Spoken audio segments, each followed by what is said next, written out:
वळूया पुढच्या बातमीकडे। पुढची बातमी आहे मुंबईतून। मुंबईमध्ये ब्रिटिशकालीन रेल्वे स्थानकाच्या नावांबाबत राज्य सरकारने महत्त्वपूर्ण निर्णय घेतलेला आहे। मुंबईतील ब्रिटिशकालीन रेल्वे स्थानकांची नावे बदलली जाणार आहेत। राज्य सरकारकडून याला आता मंजुरी देण्यात आलेली आहे।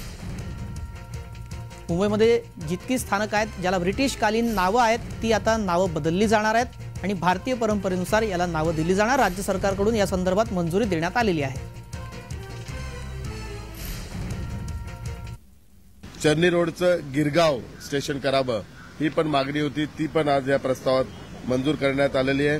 आणि कॉटन ग्रीनचं काळा चौकी आणि डॉकयार्ड स्टेशनचं माझगाव रेल्वे स्टेशन आणि किंग सर्कल याचं तीर्थकार पार्श्वनाथ स्टेशन रेल्वे स्टेशन असं ते करण्यात यावं असे प्रस्ताव आज मंजूर करण्यात आलेला आहे। उद्या कॅबिनेटमध्ये हे प्रस्ताव मंजूर होतील आणि त्यानंतर केंद्र सरकारचं गृह खातं आणि रेल्वे मंत्रालयाकडे ते मंजुरी करता देण्यात येईल।